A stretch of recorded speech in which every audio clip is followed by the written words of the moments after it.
আসসালামু আলাইকুম। প্রিয় শিক্ষার্থী বন্ধুরা, আশা করি ভালো আছো সকলেই। আজকে নতুন একটি লেসন নিয়ে হাজির হলাম। সে লেসনটি হচ্ছে ক্লাস নিউ 10 যারা আছেন তাদের পাঠ্যসূচির ইউনিট 1 লেসন 3 এর একটা কবিতা আজকে আমরা পড়তে যাচ্ছি। আসলে আমরা সকলেই অবগত আছি যে একটা পয়েম এই লেসনে আলোচনা করা হয়েছে। এখন আমরা শিখব এই পয়েমে আসলে কি বলেছেন কবি এবং এই পয়েমের মূল ভাব অর্থ কি এবং এর যে সম্পর্কিত যে কোশ্চেন গুলা আমরা এইগুলাও আজকের এই ভিডিওতে সলভ করার চেষ্টা করব। তাহলে আমাদের এই পয়েমটি শুরু করা যাক। আচ্ছা, তো আপনারা সকলেই স্ক্রিনে দেখতে পাচ্ছেন যে পয়েমের টাইটেলটা দেয়া আছে, O me O life. That means here the poet lamenting for his life. এখন আমরা জানি যে ওয়াল্ট হুইটম্যান একজন ফেমাস পোয়েট ইংলিশ লিটারেচারের। তো তিনি হয়তো তার জীবনের কোনো নৈরাশ্যবাদিতা বা হতাশা থেকেই কি তিনি এই কবিতাটি লিখেছেন। তো এইখানের এই হতাশার মধ্য দিয়েও তিনি কিছু কবিতার হোপ দেখিয়েছেন আমাদেরকে যে কিভাবে হতাশা থাকলেও হতাশাকে কিভাবে কাটিয়ে উঠতে হয়, তথা আপনার আমার জীবনে যে কোনো ধরনের সমস্যাই থাকবে, কিন্তু সমস্যা থেকে উত্তরণেরও পথ আছে। তো এই কবিতার মধ্য দিয়ে কবি সেই বিষয়টি বোঝাতে চেয়েছেন। তো আসুন আমরা পড়ার মধ্য দিয়ে এই কবিতার বিষয়বস্তুগুলা জেনে নেই। তো প্রথমে শুরু হচ্ছে টাইটেল দিয়ে, O me O life. The poem is written by Walt Whitman. তো শুরু করা যাক। O me O life, the question of this recurring. এখন দেখা যাচ্ছে যে O me O life's, that's means এখন সে বলতেছে যে হে আমি বা হে আমার জীবন, of the question of this recurring, তথা আমার জীবনের মানে আমি কে, আমার আমার জীবনটা কি, এরকম মানে সে এখানে দেখা যাচ্ছে যে সে প্রতিনিয়তই কি কোশ্চেন করে যাচ্ছে যে আমার জীবনের অস্তিত্বের অর্থটা কি, বা আমি যে এই পৃথিবীতে আসছি, পৃথিবীতে আসার যে প্রত্যেকেরই কি একটা এইম আছে। যদি আমরা এটা ইসলামিক ফিলোসফিতে যদি আহ আহ, আমরা এটাকে ব্যাখ্যা করি, দেখা যাবে যে আল্লাহ তাআলা আমাদেরকে সৃষ্টি করছেন। এখানে আল্লাহ তাআলা বলেন, ওমা খলাকতুল জিন্না ওয়াল ইনসা ইল্লা লিয়াবুদুন, যে আল্লাহ তাআলা আমাদেরকে সৃষ্টি করছেন তার ইবাদতের জন্য। তো এখানে দেখা যাচ্ছে যে আসলে কবিতা তো আমাদের অনেক ক্ষেত্রেই ধর্মীয় ভাবধারার বাহিরের একটা বিষয়, কিন্তু এইখানেও সে মানে জাস্ট জীবনের অর্থটা খুঁজে বের করতে চাচ্ছেন যে সে তার জীবন নিয়ে কি অনেক ধরনের কোশ্চেন করতেছেন যে আমি কে, আমার জীবনের মানে কি। এই কোশ্চেনটা কি recurring, that's means the repeatedly, তাহলে এই কোশ্চেন গুলা তার প্রতিনিয়তই কি ঘুরে ফিরে তার মধ্যে আসছে। Of this endless trains of this faithless. তো এখন দেখা যাচ্ছে এখানে সে বলতেছেন endless trains of this faithless. Trains কারা, এখানে হচ্ছে পিপল। এই জায়গার যে মানুষ তারা হচ্ছে কি ফেইথলেস, তথা বিশ্বাসহীন। Of this cities filled with the foolish. তাহলে এইখানের যে সিটিটা আছে এই সিটিটা কি দিয়ে পরিপূর্ণ? ফুলিশ, তথা কিছু নির্বোধ দিয়ে পরিপূর্ণ। তথা এই যে সিটিতে যারা মানুষ আছে তারা কি নিজেদের নিয়ে ভাবে না। কবি একজন, সে একজন মানুষ, সে তার জীবনকে নিয়ে যেভাবে ভাবছেন এই পৃথিবীটা এমনই চলতেছে। এখন এই পৃথিবী অথবা এই সোসাইটির মানুষ যারা আছেন তারা এইভাবেই নিজেকে চিন্তা করতেছেন যে আমার এই জীবনটা এভাবেই চলে যাবে। আমি সকালে ঘুম থেকে উঠবো, আমার যে খাবারটা খাবো, আমার প্রতিদিন একটা যে লাইফ সাইকেল আছে, যে লুপটা আছে, আমি এটা মেইনটেইন করব, শেষ। এটাই হচ্ছে জীবন। কিন্তু কবির কাছে কি এই জীবনটা জীবন না। যার কারণে সেইখানকার মানুষ তথা পিপলদের বলতেছে যে ফেইথলেস, মানে তাদের জীবনের প্রতিও কি একটা মানে বিশ্বাস নেই, এবং সিটিটা নির্বোধ দ্বারা পরিপূর্ণ। কারণ তারা জানে না যে তারা যে কাজটা করতেছে উইদাউট এনি এইমে তারা কাজ করতেছে। মানে তাদের কাজের কি কি নেই, কোনো এইম নেই। ওকে, তৃতীয় নাম্বার লাইনে আমরা আসি। Of my forever reproaching myself, of my of myself forever reproaching myself. তাহলে reproaching, that's means the poet condemn myself. তাহলে পয়েট সবসময় নিজেকে কনডেম তথা নিজেকে কি ভৎসনা করতে থাকেন নিজেকে নিয়ে, তথা সে নিজেকে বলেন, for who more than I, more more foolish than I, যে আমার থেকে আর কেই বা সব থেকে বড় নির্বোধ এই সিটিতে, অ্যান্ড হু মোর দ্য ফেথলেস, অথবা দেখা যাচ্ছে সে নিজেকেই বলতেছে কোশ্চেন করে যে আমার থেকে আর কেই বা বেশি বিশ্বাসহীন এই জীবনকে নিয়ে, তথা তার এই লাইফের প্রতি বা তার এই সোসাইটির প্রতি কি কোনো বিশ্বাস নেই, আস্থা নেই, অথবা সেই সব থেকে কি বেশি আস্থাহীন একটা মানুষ, সেই এই সকলের থেকে কি একটা সব থেকে বেশি একটা পুলিশ। দ্যাটস মিনস আমরা এখানে বলতে পারি যে কোশ্চেনটা পোয়েট করছেন, এই কোশ্চেনটা হচ্ছে আসলে রেটরিক কোশ্চেন। আমরা একটু শিখে নিব যে এই যে যে মাঝে মধ্যে কবি কিছু কিছু প্রশ্ন যে আমাদের মাঝে ছুড়ে দেন, এই কোশ্চেন গুলাকে কি বলা হয়, এটা হচ্ছে রেটরিক কোশ্চেন, যার অ্যান্সার সে আসলে তার লিসনার অথবা তার রিডারদের থেকে চান না, সে নিজেই কি এই অ্যান্সার গুলা দিয়ে থাকেন। তো আমরা পূর্বের 3 লাইনেই এই বিষয়গুলো কি পেয়েছি যে জীবন নিয়ে যে সে যে কথা বলতেছেন তার অ্যান্সার কিন্তু আমাদের দিতে হচ্ছে না, সে নিজেই তার অকপট মনে নিজেই সে ফ্রাঙ্কলি কি তার রিডারের সাথে এই বিষয়গুলো শেয়ার করছেন।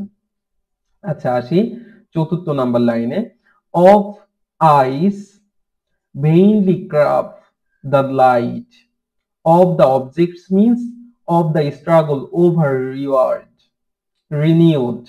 ওকে, এখন সে বলতেছে of eyes that vainly crave the light, এই যে যে তার যে চোখ সেটা কি মানে ভেইনলি তথা আস্থাহীন ভাবে কি করতেছে যে নির্বাক ভাবে চেয়ে রয়েছে কি যে ক্রাফ ফর লাইট, মানে সে কিছু কি এনলাইটমেন্ট চাচ্ছে বা সে কিছু কোশ্চেন করতেছে, এই কোশ্চেনের অ্যান্সার গুলা সে কি চাচ্ছে। এখন আমরা দেখতে পারি যে অফ দ্য অবজেক্টস মিনস, আচ্ছা এই যে এখানে যে সে যে কি নির্বাক চাহনিতে চেয়ে আছে দ্য লাইট, অর্থাৎ দ্যাটস মিনস যে কখন তার জীবনে কি একটু আলো আসবে, সেই আলোটা কি চাচ্ছে। তো এইখানে আমরা দেখি যে ভেইনলি মানে কি উদ্দেশ্যহীন ভাবে, তো এখানে কবি কি উদ্দেশ্যহীন ভাবে মানে জীবনের তো একটা উদ্দেশ্য থাকা দরকার, কিন্তু আমরা দেখতে পাচ্ছি যে কবির কি জীবনে কোনো কি নেই, উদ্দেশ্য নেই। আচ্ছা আমরা দেখি যে 4th লাইনে কি বলা আছে, of eyes that vainly crave the light, মানে এই যে যে আমাদের যে অফ আইস এই যে আমাদের চোখ দ্যাট ভেইনলি উদ্দেশ্যহীন ভাবে ক্রেভ দ্য লাইট, মানে তারা চাচ্ছে কি মানে একটু আলো। তো দেখা যাচ্ছে যে আমরা যেটা চাচ্ছি মানে এখানে কবি বলতেছেন যে আমাদের চাওয়াটা হচ্ছে কি উদ্দেশ্যহীন ভাবে, তথা আমাদের যে কাজ থাকতেছে এই কাজের কি কোনো উদ্দেশ্য নেই।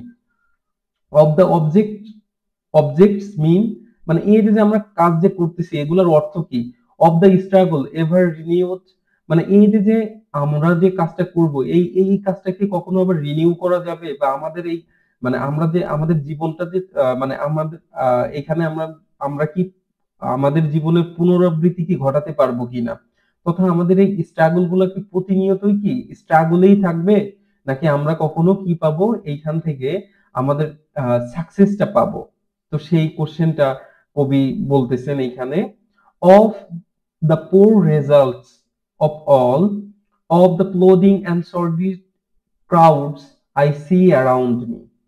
তাইলে এই যে যে সে যে স্ট্রাগল করতেছে জীবনের অর্থ খুঁজতেছে, সে বলতেছে যে এইখানে যে of the poor result of all, তথা আমরা আমাদেরকে নিয়ে যত ধরনের চেষ্টাই করি না কেন তার রেজাল্ট হচ্ছে কি খুবই সামান্য। তাহলে কবির যে স্ট্রাগলিং মোমেন্ট আছে বা কবি যা এখানে চাচ্ছেন সেটা হচ্ছে কি তার রেজাল্ট যেটা আসতেছে মানে সে যত ইফোর্টই দেন না কেন তার রেজাল্ট হচ্ছে পোর রেজাল্ট এখানে।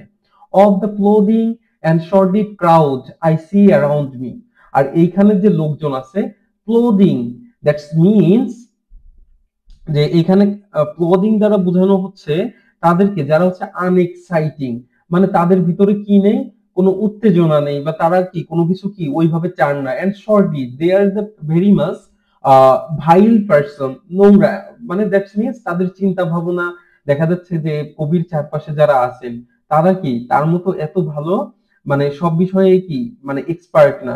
তো এখানে কবি যেভাবে চাচ্ছেন তারা সেভাবে চাচ্ছে না, বা তাদের যে মাইন্ড সিচুয়েশন বা তাদের যে পজিশন তারা হচ্ছে কি মানে এইখানে তাদের অবস্থানকে বোঝাচ্ছেন কবি, যে তাদের ভিতরে কি নেই, কোনো এক্সাইটিং নেই, এবং তারা কি সর্ডিড ক্রাউডস, মানে তারা শুধুই কি তারা মানে একটা হট্টগোল করে, অথবা দেখা যাচ্ছে যে তাদের কাজের কি কোনো অর্থ নেই।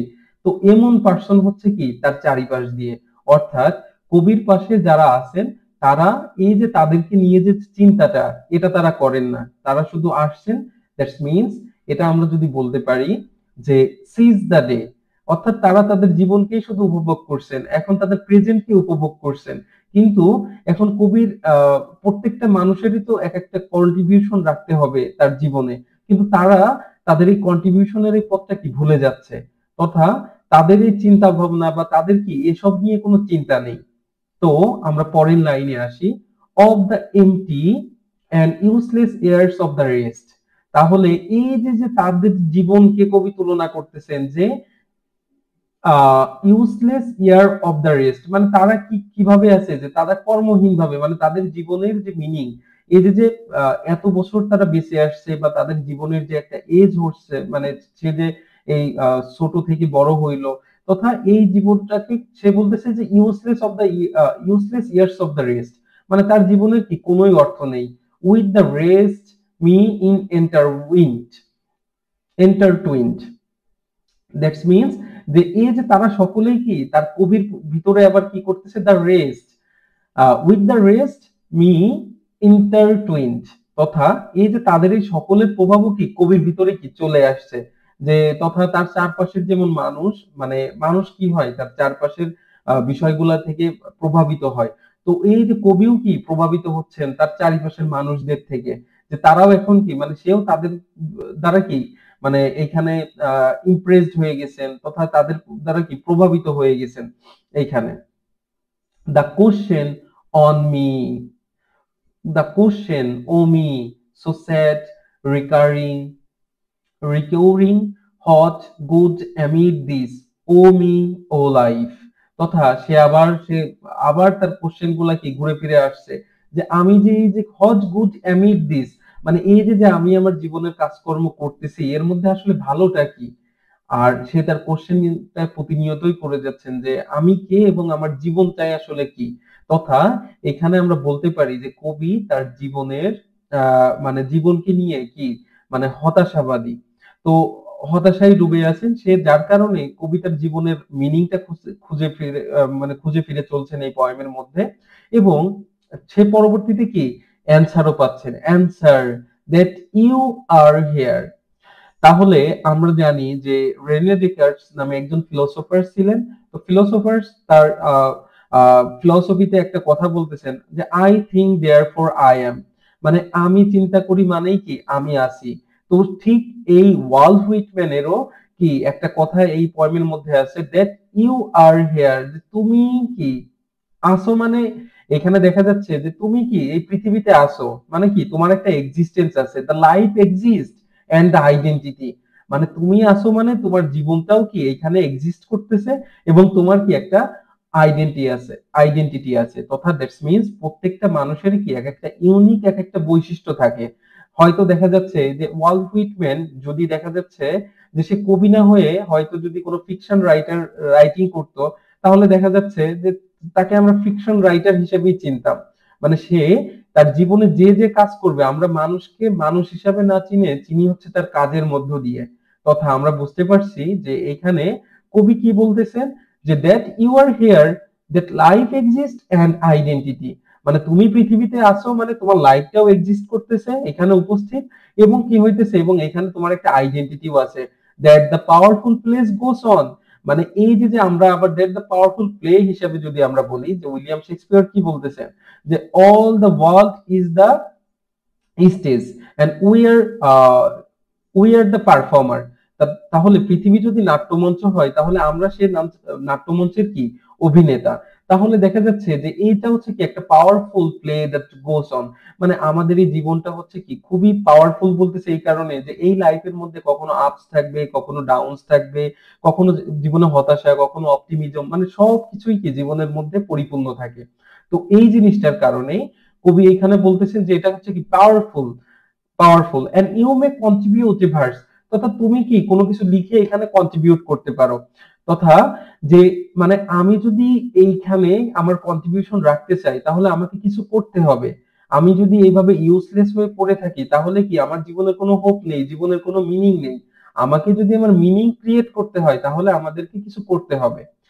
তাহলে আমরা এখানে আরেকটা ফিলোসফি পাইতে পারি যে এক্সিস্টেন্স প্রিসিড ইসেন্স নামের যে মানে প্রত্যেকটা জিনিসেরই দেখা যাচ্ছে যে আমাদের ওয়ার্ল্ডলি থিংস প্রত্যেকটা জিনিসেরই কি থাকে, এক একটা মিনিং নিয়েই কি তারা বন্ড করে। কিন্তু মানুষের কি মানে জন্মের কোনো মিনিং থাকে না। সে প্রথমে জন্মগ্রহণ করবে, এরপর সে ডিসাইড করে যে সে কি ডাক্তার হবে, নাকি ইঞ্জিনিয়ার হবে, নাকি কবি হবে, নাকি সাহিত্যিক হবে, নাকি সাধারণ মানুষ হবে। তো এই যে যে বিষয়গুলা, তাহলে you may contribute a verse, মানে কবি তো কি করতে পারেন যে কবি তো জীবনের মিনিং মানে এখানে দাঁড় করাইতে পারছেন না, তো সে একটা ভার্স লিখে কি মানে সে কন্ট্রিবিউটটা রাখতে পারে। তাহলে আমরা মানুষ হিসেবে মানুষরা কি করতে পারি যে আমরাও কি এরকম সোসাইটির প্রতি অথবা আমার পাশেই মানুষদের প্রতি আমি কিছু করার মধ্য দিয়ে আমি এই মিনিংটা রাখতে পারি, তথা আমি আমার এই অবদানটা পৃথিবীতে রেখে যাইতে পারি, যাতে দিন শেষে যখন আমি থাকবো না বা যখন এই পয়েন্ট না থাকলেও কি পয়েন্টের এই ভার্স পড়ে যেমন মানুষ ইন্সপায়ার্ড হচ্ছেন, তেমন আমি না থাকলেও আমার হয়তো কর্মের মধ্য দিয়ে লোকে আমাকে স্মরণ করবে। তো আশা করি পয়েন্টটা বুঝতে পেরেছো সকলেই। এখন আমরা আলোচনায় আসি যে কোশ্চেন গুলা তোমাদের পাঠ্যসূচিতে আলোচনা করা হয়েছে, সেই পাঠ্যসূচির কোশ্চেন গুলো আমরা একটু দেখি। What are the main theme of the poem, তাহলে পোয়েমের মেইন থিমটা কি? What are the recurring questions does the poet mention, মানে ঘুরাই ফিরাই যে কোশ্চেন গুলা পোয়েট করতেছিলেন মানে সেই কোশ্চেন গুলা কি? What does the poet mean the useless air, useless air দ্বারা কবি কি বোঝাতে চেয়েছেন? Is the age and identity marker, মানে আমাদের বয়স কি আমাদের আইডেন্টিটি মার্কার কিনা, মানে আমাদের মানে আমাদের যে আমরা কি বলতে পারি এখানে যে আমাদের যে নিজস্ব যে পরিচয়ের কি একটা আহ, মানে চিহ্ন কিনা। What are the attributes of old age, old এজের কি বৈশিষ্ট্যগুলো আছে। What do the short did and clothing means, short did এবং ক্লদিড এখানে কি হিসাবে কি অর্থ দেয়। What faith does the poet mention here, faith দ্বারা এখানে কবি কি বোঝাতে চাচ্ছেন। Is there a symbolic meaning of contributive verse in the last line, মানে এখানে দেখা যাচ্ছে যে কন্ট্রিবিউটিভ ভার্স লাস্ট লাইন দ্বারা এখানে কি সিম্বলিক মিনিং আছে। Does do you find the answer section of this poem convincing, মানে তুমি কি পেয়েছো যে এখানে অ্যান্সার সেকশনটা কি কনভিনসিং কিনা, যে এখানে পয়েট কি নিজেকে কনভিন্স করার চেষ্টা করছেন কিনা। যে পয়েট তো প্রথমে কি হইলো না যে সে জীবনের অর্থ খুঁজে পাচ্ছে না, কিন্তু পরক্ষণে যখন অ্যান্সারটা পেলো পেয়ে কি সে নিজেকে কনভিন্স করছে না যে আমার জীবনেরও কি একটা মিনিং আছে, আমি চাইলে কি আমার এই জীবনের একটা কি কন্ট্রিবিউশন রাখতে পারি। তাহলে আমরা অবভিয়াসলি বলতে পারি যে এটা কি একটা কনভিন্সিং সেকশন। তো এখন আসি আমরা অ্যান্সার গুলা, যে প্রথম অ্যান্সারে বলা হয়েছে এটা যে what does the main theme of of the poem, মানে পোয়েমের যে মেইন থিমটা কি।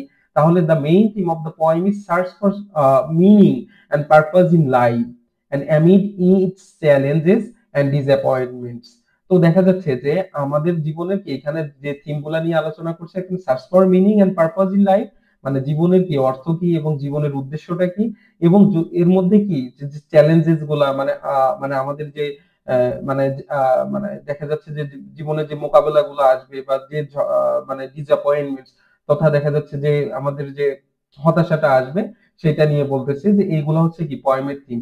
আমরা যদি সংক্ষেপে বলি, the main themes of this poem is search for meaning and the purpose in life, search for meaning and purpose in life, জীবনের উদ্দেশ্য কি এবং হচ্ছে কি জীবনের অর্থ খোঁজা আর কি, এইটা হচ্ছে কি মেইন থিম।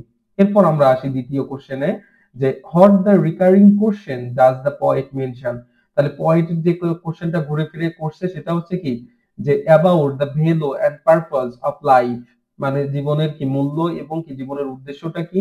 ফেইথলেসনেস এন্ড হিউম্যান ফলি, মানে মানুষের মূর্খতা, মানে চারপাশের যে মানুষ তারা তো এত চিন্তা করে না এবং তাদের জীবনের কি কোনো ফেইথ নাই, মানে বিশ্বাসতা নাই। তো সেই বিষয়গুলাই কি কবি কি করছেন এই পয়েমের মধ্যে কোশ্চেন তুলছেন ওই বিষয় সম্পর্কে।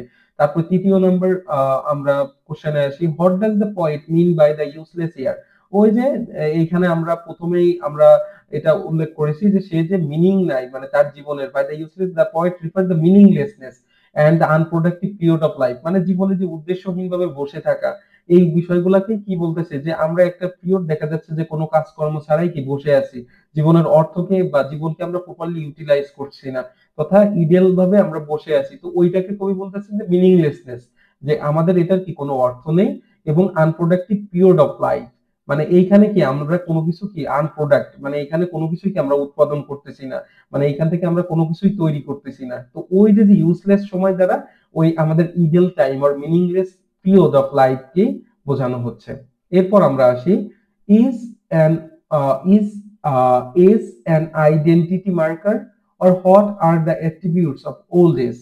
তাহলে দেখা যাচ্ছে 4 নাম্বার কোশ্চেনে আমরা জানি যে কি বলতেছে, হ্যাঁ মানে আমরা বলতে পারি যে yes and is can an identity marker, যে এজ হচ্ছে কি আমাদের একটা মানে পরিচয়ক একটা চিহ্ন।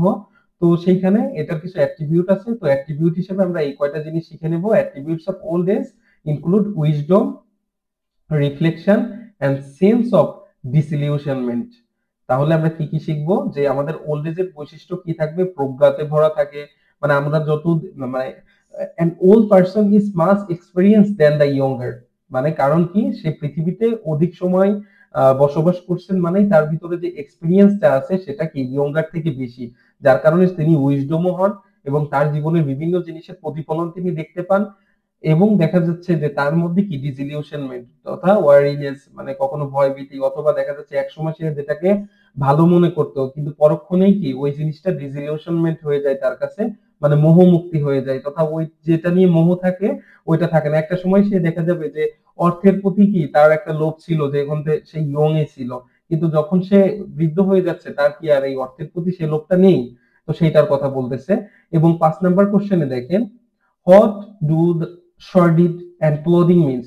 শর্ডিড কি, শর্ডিড হচ্ছে আমরা বলতে পারি যে ভাইল, অথবা আহ তাকে কি বলা যায়, যে শর্ডিড দ্বারা বলা হচ্ছে যে normally the ignoble or dirty, তথা শর্ডিড দ্বারা যারা হচ্ছে ইগনোবল মানে তাদের জীবন নিয়ে যারা ইগনোরেন্স তাদেরকে আমরা বুঝাইতে পারি, এবং ক্লদিং দ্বারা তাদেরকে বোঝায় যাদের জীবনে কি কোনো এক্সাইটমেন্ট নেই।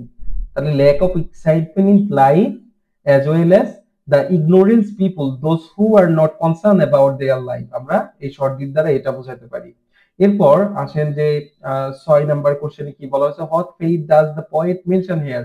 এখানে ফেইথ দ্বারা কবি কি বোঝাতে চাচ্ছেন, এখানে ফেইথ দ্বারা কবি দেখেন যে 6 নাম্বার কোশ্চেনে faith mention refers to a believe in meaning in life. তাহলে কবি এখানে মানে জীবনের প্রতি কি বিশ্বাসের কথার জন্য, বিশ্বাস রাখার জন্য কবি এখানে ফেইথ শব্দটা ইউজ করছেন। Who is the poet finds lacking, মানে যেইটা কবি পাচ্ছেন যে এখানে কি ল্যাক আছে, মানে জীবনের প্রতি বিশ্বাস। আমরা জানি যে এখানে বারে বারেই কবি বলতেছিলেন যে জীবনের তাদের কি কি নেই, তারা হচ্ছে ফেইথলেসনেস। 2 নাম্বার লাইনেই আমরা একটা লাইন করছি, ট্রেইনস অফ দ্য ফেইথলেস। তো এইখানে আমরা পাই যে তাদের ভিতর কি ফেইথ দ্বারা দেখা যাচ্ছে যে তাদের জীবনের মানে যদিও কি believe in meaning in life, তাদের জীবনের মানে অর্থের মানে জীবনের মানেটার কি আসে, বা অথবা refers believe in meaning in life, তথা জীবনের অর্থের প্রতি মানে জীবনের গোলের প্রতি কি একটা বিশ্বাস, অথবা আমাদের ইন্ডিভিজুয়ালিজমের প্রতি এখানে বিশ্বাসের কথা বলা হচ্ছে। এবং যেটা কবি কি এখানে প্রথম দিকে ল্যাকিংস পেয়েছে, কিন্তু পরবর্তীতে সে কি এইটা রিকভার করার চেষ্টা করছে। তারপরে দেখা যাচ্ছে যে আমাদের লাস্ট 7 নাম্বার যে কোশ্চেনটা, is there a symbolic meaning of contribute a verse in the last line. Contributive verse দ্বারা কবি আসলে কি বোঝাতে চাচ্ছেন, কবি এখানে এটাই বোঝাতে চাচ্ছেন যে মানে আমাদের প্রত্যেকেরই কি একটা ইউনিক রোল আছে ইন্ডিভিজুয়াল হিসেবে, যেমন বাবা বাবার কাজ করে, ভাই ভাইয়ের কাজ করবে, তারপরে বোন বোনের, মানে প্রত্যেকটা মানুষ। তারপরে হচ্ছে কি যেমন একজন সমাজ সেবক হইলে তিনি সমাজের দিকে কন্ট্রিবিউশন রাখবেন। তো দেখা যাচ্ছে যে আমাদের যে কন্ট্রিবিউশনটা চাইলেই আমরা আমাদের মতো, মানে এইটার ক্ষেত্রে কি কারোর কোনো হাত নেই, তথা দেখা যাচ্ছে যে কারোর কোনো মানে এখানে কেউ চাইলেই মানে তার লাইফকে মিনিংফুল অর মিনিংলেস করতে পারে। যেহেতু এইটা একটা এক্সিস্টেন্সিয়াল মানে আহ, এখানে দেখা যাচ্ছে যে আইডেন্টিটি ক্রাইসিস আছে এই পোয়েমের মধ্য দিয়ে। তো আমরা জানি যে এক্সিস্টেন্সিয়াল ক্রাইসিসে মোটামুটি এই বিষয় নিয়ে আলোচনা করে যে প্রত্যেকটা মানুষ হচ্ছে কি তার নিজের জীবনকে পরিবর্তন করতে পারে কিসের মধ্য দিয়ে, কর্মের মধ্য দিয়ে। তো এখন কন্ট্রিবিউটিভ ভার্স দ্যাটস মিন্স আমি আমার কর্মের মধ্য দিয়ে কি আমি আমাকে রিপ্রেজেন্ট করব আমার জীবনকে। তথা আমি না থাকলেও কি দেখা যাচ্ছে অন্য একজন আমাকে স্মরণ করবে। তাহলে symbolize is individual unique role, তার প্রত্যেকের কি একটা আলাদা একটা ভূমিকা and contribution to ongoing story of life, মানে সে তার জীবনে অবদান রাখবে কি তার জীবনের যে ঘটনাগুলো যাচ্ছে এই স্টোরিতে নিজেকে একটা পার্ট বানিয়ে রাখবে, এভাবে সে কি করবে কন্ট্রিবিউশন রাখবে। এবং লাস্টের যে কোশ্চেনটা বলা হচ্ছে, do you find the answer section of the poem convincing, তাহলে দেখা যাচ্ছে যে yes the answer section is convincing, it provide a hopeful perspective by emphasising the significance of existence, তথা এই যে এটা কনভিনসিং কি কারণে, কারণ এটা গুরুত্ব দিচ্ছে কিসের প্রতি, যে জীবনের যে মানে সিগনিফিকেন্স অফ এক্সিস্টেন্স, মানে আমাদের অস্তিত্বের যে একটা গুরুত্ব আছে, আমরা চাইলেই কি জীবনকে আমরা একটা মিনিংফুল করতে পারি, সেই বিষয়ে কি এটা কনভিন্স করছে। তো যার কারণে এটা আমরা বলতে পারি যে অ্যান্সার সেকশনটা হচ্ছে কি কনভিন্সিং। তো আশা করি এই সংক্ষিপ্ত আলোচনার মধ্য দিয়ে আমরা পয়েন্টটি বোঝার চেষ্টা করলাম। সকলেই ভালো থাকবেন, সকলের প্রতি শুভকামনা। ইনশাল্লাহ নতুন একটি লেসন নিয়ে আবারও কি হাজির হব। ধন্যবাদ সকলকে।